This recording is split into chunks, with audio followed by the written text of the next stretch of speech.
అంతకన్నా విలువైన నిజంగా కనపడే భగవంతుడు లాంటి రైతుల్ని ఇలా ప్రత్యేకంగా ఆహ్వానించిన ఉద్దేశం ఏంటంటే ఇవాళ నిజంగా మీరు చాలా వాస్తవాలు తెలుసుకోవాలి. ఇప్పుడు బాయ్స్ క్యాంపస్ లో పిల్లలు ఎంత చక్కగా రెస్పాండ్ అయ్యారంటే నేను అసలు మీ క్యాంపస్ రానని చెప్పా. ఎందుకంటే నాతో మాట్లాడిస్తారు, వాళ్ళు చేసేది వాళ్ళు చేస్తారు, నేను రానయ్యా అని చెప్పా. మీ ప్రిన్సిపాల్ గారు అడిగితే రానన్నా, మీ డీన్ గారు అడిగితే రానన్నా, మీ ఏజీఎం గారు పట్టి నువ్వు వస్తావంటే అప్పుడు వచ్చా. బెదిరించాడు ఆయన, అందుకని తప్పక రావటం అయింది.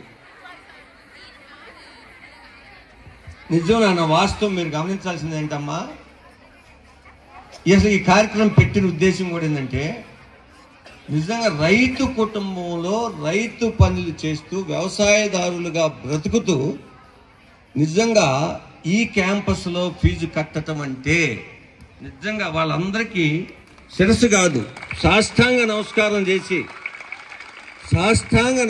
చేసి వాళ్ళు కాళ్ళు గడిగి మా నెత్తిని చల్లుకున్నా కూడా వాళ్ళ రుణం తెచ్చుకోలేదు. ఎందుకంటే వాళ్ళ కష్టం మేము అనుభవిస్తున్నాం.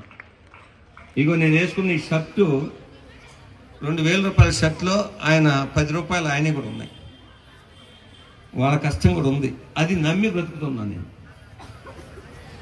మీరు చాలా మంది పెద్ద వ్యాపారవేత్తలు ఉన్నారు, మంచి డాక్టర్స్ ఉన్నారు, మంచి ఇంజనీర్లు ఉన్నారు, డిఫరెంట్ ప్రొఫెషన్స్ లో ఎక్సలెంట్ గా సెటిల్ అయిన పేరెంట్స్ చాలా మంది ఉన్నారమ్మా. బట్ రైతులు పడే కష్టం అది మాటలతో చెప్పేది కాదు. ఇప్పుడు ఆ క్యాంపస్ లో నేను ఒక 10 నిమిషాల ముందు ఖాళీ కూర్చున్నప్పుడు ఇట్లా కూర్చొని మాట్లాడుతూ ఉంటే ఒక స్టూడెంట్ నేను వెళ్ళినప్పుడల్లా వాడు కొద్దిగా ఇంప్రెస్ అయ్యి, సార్ నా బర్త్డే రోజు వస్తారా అంటే నిజంగా అసలు నన్ను పిలిచిన వాళ్ళు లేడు ఇంతవరకు. నువ్వు నన్ను పిలుతుంటే నా బిడ్డ నువ్వు నా కొడుకు బర్త్డే నేను మిస్ అవుతాను, నీ బర్త్డే మిస్ కాను నేను చెప్పి నేను 3ంటికి వెళ్ళి కూర్చున్నా క్యాంపస్లో. నేను గుంటూరు నుంచి పరిగెత్తుకుంటూ వెళ్ళి ఆ క్యాంపస్లో 3ంటికి కూర్చున్నా.